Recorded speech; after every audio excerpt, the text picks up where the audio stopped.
Good morning, ladies and gentlemen. This is Lounging with Lisa, the Bedhead Edition, the morning edition. The video that has me lounging while video series that has me lounging while coming at you with thoughts of the day.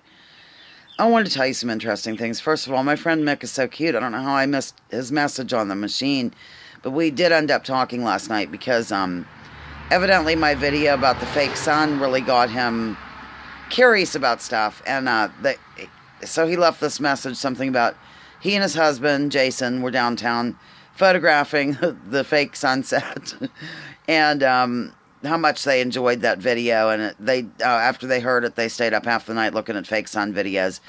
But it was cute because he likes to hear the stuff, even though, of course, he doesn't think the sun's fake or any of that. And he explained a lot of the scientific reasons why the sun might look different on, certain occasions that people might not be taking into consideration, and stuff like that, like atmospheric conditions and haze and water all kinds of jazz. But the bottom line is he just got a charge out of that fake sun stuff. And then last night I went to bed, I listened to a Zecharia sitchin. I keep calling him sitchins because I'm thinking of Christopher Hitchens, who's one of my heroes, and I'm getting them, you know what I mean. So forgive me. It's Zecharia sitchin, no S.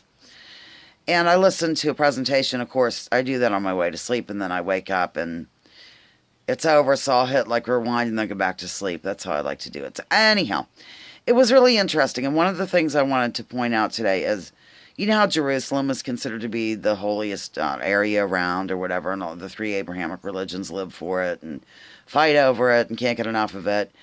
And he said, have you ever asked anybody why that is? Why Jerusalem? What's the deal? What's the bag, as my mother hates when I say. And this was a fascinating, according to the Sumerian text tablets, that after the Great Deluge, which he says was a tidal wave that happened after part of Antarctica broke off, that they had to have new landing pads. Or wait a minute, it might have already been there, but it lived through the flood. I'm not sure. The bottom line is these Anunnaki alien beings needed to be able to land and blah da da, and the other ones had been wiped out by the deluge, except there was a good one in Jerusalem. And also the pyramids fit into that as well in terms of, I don't know, guiding people to landing. I'm not really sure about that part. Could have been when I was dozing back off. But I thought it was an interesting question. And, really, that could be one of the reasons, is because they're back before their religions even came about. These more ancient people from the Sumer, the Sumerian people, elevated that, lived for it, whatever, because that's where the Anunnaki would land and take off to visit their outer space or something. Boy, I'm very detailed with imparting this information, aren't I, ladies and gentlemen? I mean, it's unbelievable how precise and clear I am. It's like, whatever, a landing pad, something, and well, you'll get the idea. It was a really good lecture. He died like in 2010. So, what else about that, though? Because Muhammad supposedly took off on a horse. I think it was a winged horse up to the heavens or something. Could it have been a rocket ship? Because back then they didn't have any way to compare anything that flew, they would depict with wings. You know what I mean? Just something to think about, ladies and gentlemen.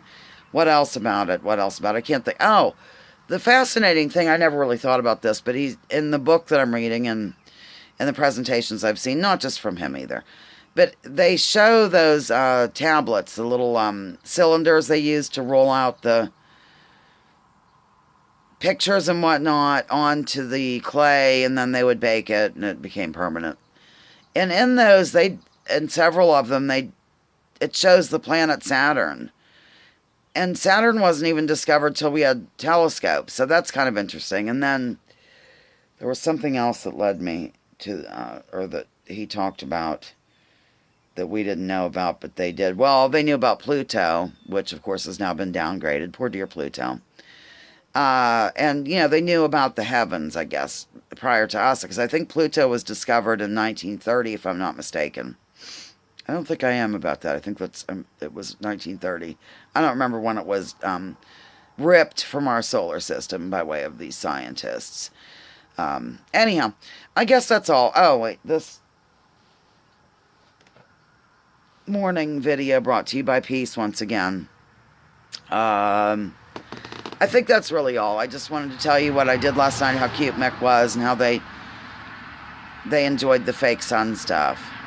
I'm sure some of the things you can find on, like I said, YouTube is filled. Well, look, I have a platform on YouTube. Need I say more, ladies and gentlemen?